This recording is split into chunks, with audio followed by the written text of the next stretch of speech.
Halo teman-teman, kembali lagi di GTech ID bersama saya Angga dan selamat datang untuk kalian yang baru bergabung di channel GTech ID. Untuk kalian yang sudah mendukung channel GTech ID, saya ucapkan terima kasih banyak, dan buat kalian yang belum mendukung silahkan dukung dengan cara tekan tombol subscribe-nya, karena subscribe itu gratis dan tentunya mungkin bisa bermanfaat untuk saya sebagai kreator supaya bisa semakin bersemangat dan tentunya berkembang lagi ya. Oke, jadi di video kali ini tuh saya merakit PC lagi yang budgetnya itu kurang lebih sekitar 13,4 jutaan yang sudah menggunakan RTX 3050. Nah, untuk komponennya seperti apa, langsung aja kita jelaskan PC rakitan yang ada di sebelah ini. Namun sebelumnya kita akan nyalakan dulu untuk PC rakitan yang ganteng ini. Let's go!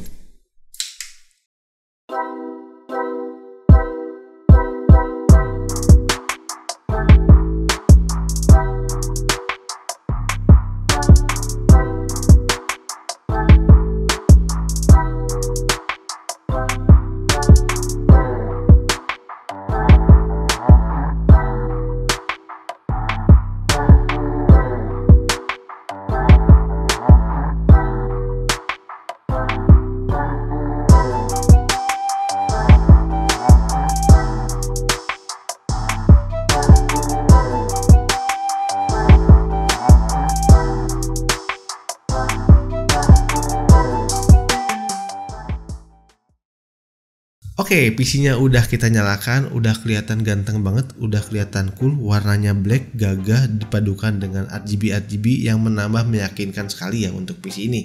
Dan sedikit cerita juga, PC ini tuh sebetulnya adalah PC rakitan yang mana ditujukan untuk subscriber GTech ID yang kali ini berdomisili di daerah Jakarta. Untuk subscriber kita kali ini digunakan untuk editing ya, ataupun untuk kerja lah, dan juga digunakan untuk anaknya bermain game. Jadi ya bisa multi lah ya, bisa buat editing, bisa buat gaming. Performanya mantap. Ya, kita nanti akan lihat lah performanya seperti apa. Dan juga buat kalian, buat teman-teman semua yang ingin dibantu rakit PC di GTech ID seperti subscriber kita yang lain, kalian juga boleh banget bisa DM ke Instagram GTech ID, dan jangan lupa follow Instagram GTech ID ya. Jadi kalau momennya pas ya, sikonnya pas sesuai dengan kesibukan saya, ya kita juga bisa bantulah buat rakit PC untuk kalian ya. Dan juga mungkin PC yang dirakit itu bisa jadi salah satu konten seperti ini. Oke, kita lanjut ke komponen-komponen apa yang digunakan di PC rakitan kali ini. Oke, komponen yang pertama kita gunakan di sini yang sudah kita siapkan yaitu adalah motherboard Gigabyte B560M Aorus Elite.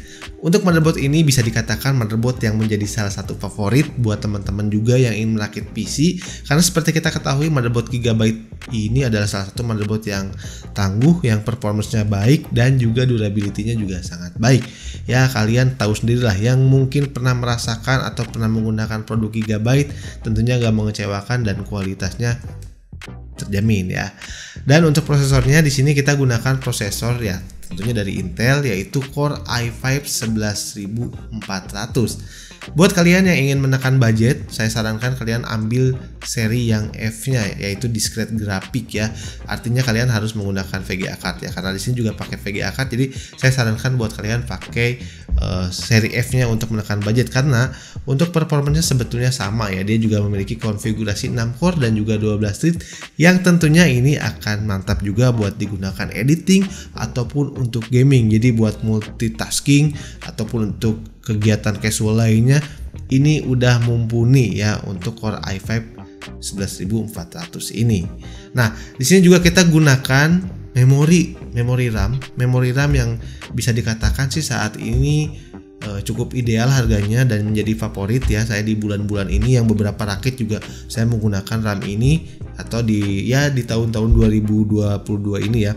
Di sini saya menggunakan memori RAM dari PNY Accelerate 2x8GB dengan frekuensi 3200 MHz. Nah, ini memori udah cakep, harganya juga baik, dan juga RGB-nya juga bagus. Tentunya bisa sync juga ke motherboard ya. Jadi kalau kalian mau setting dengan motherboard, RGB nyala-nyalanya ini bisa banget. Ini kenapa jadi favorit? Karena buat di sekarang ini dia harganya di 1 juta sampai 1,1 jutaan gitu ya. Jadi harganya ternyata cukup sangat terjangkau di kelas-kelas memori dengan yang memiliki frekuensi 3200 MHz ini. Jadi saya pilih yang ini, dan tentunya PNY ini adalah salah satu produk yang gak diragukan lagi ya. Ya kalau di luar negeri sana sih udah terkenal ya untuk brand PNY ini, dan buat kalian juga mungkin yang udah tahu ya, ini bukanlah produk yang bisa dikatakan baru kemarin ya, ini udah cukup lama. Lalu untuk CPU coolernya di sini saya gunakan CPU cooler aftermarket dari Aerocool Silent 4, tentunya untuk performance yang lebih baik dan juga untuk tampilan agar lebih estetik lagi, karena menurut saya untuk Aerocool Silent 4 ini adalah salah satu produk yang memiliki estetika yang cukup baik. Intinya memiliki desain yang unik dan juga memiliki ARGB yang bisa sync ke motherboard juga. Jadi buat tampilan ini udah cukup oke, dan juga untuk performance nggak diragukan lagi karena dia juga memiliki 4 heat pipe, yang mana 4 heat pipe ini akan membantu menyalurkan panas dari prosesor ke cooling ini. Jadi bisa diharapkan lebih adem lah. Nanti kita akan lihat performance-nya seperti apa, bisa mendinginkannya seperti apa ya. Selanjutnya di sini kita gunakan storage atau penyimpanan, yang mana ada pesan juga dari subscriber kita kali ini, nggak pengen yang lelet, pengennya yang cepet-cepet semua gitu ya, anti lelet. Jadi kita gunakan SSD M.2 NVMe dari Apacer dengan kapasitas 512 GB. Ya, kapasitas ini masih bisa dikatakan cukup lah. Jadi kalau misalkan nanti kurang, bisa ditambah juga karena dari motherboardnya juga masih bisa support, bisa 2 slot M.2. Jadi kalau mau pasang lagi SSD M.2 bisa, atau mau pasang SSD SATA juga bisa. Jadi untuk storage sementara hanya 512 GB saja. Nah, selanjutnya juga di sini kita gunakan GPU atau PGA card. PGA card juga ini salah satu PGA card yang saya bisa rekomendasikan ke kalian. Di sini saya gunakan Gainworth RTX 3050. Nah, untuk Gainworth RTX 3050 ini sebetulnya saya pernah juga membahas ya tentang GPU ini, dan pernah saya tes juga. Ini adalah salah satu GPU yang adem dan juga bisa dikatakan bisa dibilang handal lah untuk GPU-nya. Mungkin buat kalian belum familiar dengan brand Gainworth ya. Sebetulnya untuk brand Gainworth ini di Indonesia sendiri masuk didistribusikan oleh PT DTG di tahun 2020 kalau nggak salah, atau 2019, saya agak lupa ya. Tapi kalau di luar negeri ini juga udah cukup lama ya, dan juga untuk boardnya itu sama dengan OEM dari produk yang cukup ternama lah. Jadi untuk Gainworth ini nggak diragukan lagi, dan ini tuh RTX 3050 dengan VRAM 8 GB. Jadi akan sangat membantu juga mungkin nanti untuk editing, untuk playback video, ataupun untuk gaming yang memang membutuhkan VRAM yang besar gitu. Jadi untuk RTX 3050 ini bisa dikatakan cukup untuk beberapa skenario kebutuhan. Jadi untuk gaming ya oke, untuk editing juga oke ya. Jadi udah mantep lah.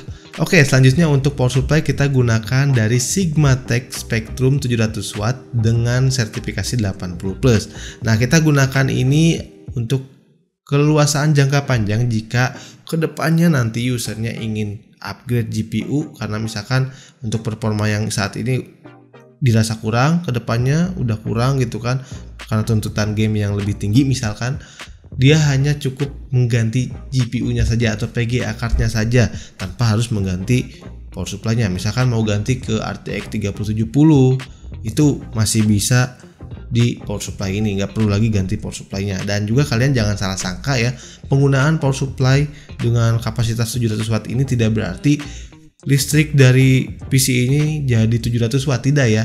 Ini tetap sesuai dengan komponen PC apa yang digunakan. Misalkan komponen PC-nya menghabiskan daya 200W atau 300W, ya hanya itu saja ya, tidak berarti jadi 700W. Jadi 700W ini adalah kemampuan dari power supply untuk menyuplai daya dari semua komponen yang ada di dalam. Jadi nanti keleluasaannya jadi cukup banyak gitu. Jadi cukup leluasa lah untuk pemilihan komponen-komponen lain. Kurang lebih sih seperti itu.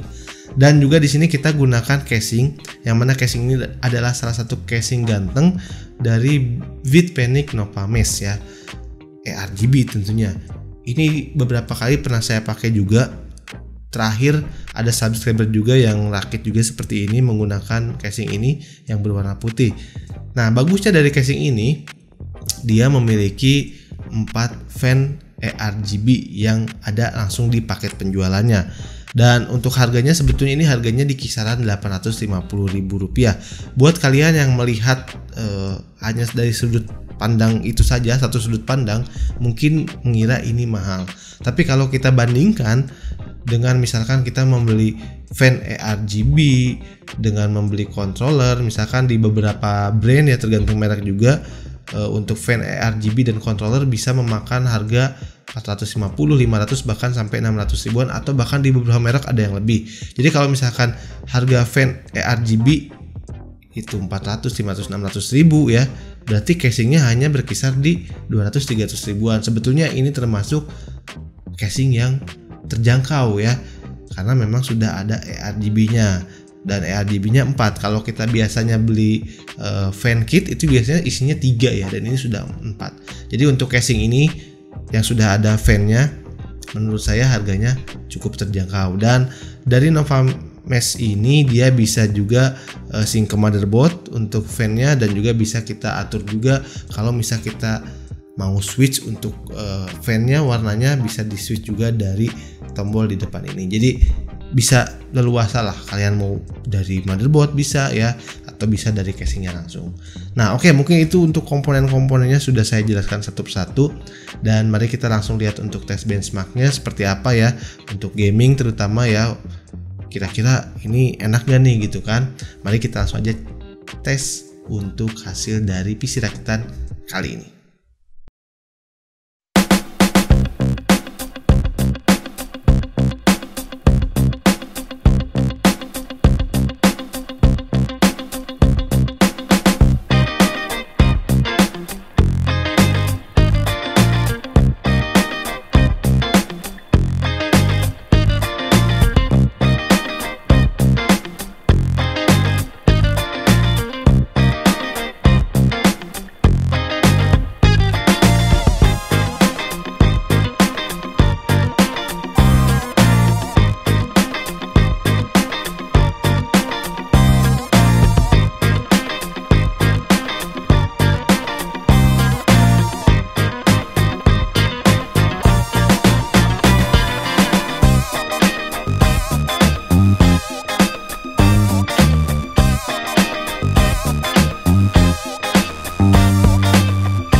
Nah, untuk performance gaming tentunya sangat-sangat memuaskan ya. Apalagi buat kalian yang monitornya hanya 60 Hz atau ya 75 Hz lah. Ya ini masih bisa mengcover untuk di game-game berat sekalipun. Ya masih bisa lah. Kalau kalian kurang ya kalian bisa turunkan presetnya ke high. Namun overall ini udah bisa bermain game di settingan tertinggi atau high sampai ultra lah, udah sangat nyaman, FPS-nya playable sekali. Jadi buat main game-game berat kekinian udah mantep lah. Dan untuk konsumsi dayanya kita akan lihat berapa sih konsumsi daya dari PC rakitan kita kali ini.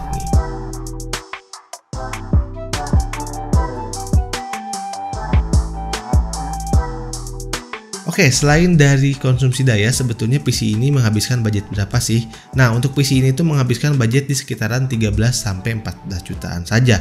Dan tentunya untuk budget ini masih bisa kalian press banget ya. Kalau misalkan kalian mau press, kalian bisa ambil prosesor seri F, RAM yang tidak RGB, misalkan CPU coolernya pakai yang stock cooling aja gitu, atau bahkan casingnya yang biasa, atau penyimpanan yang biasa aja dikecilin lagi gitu.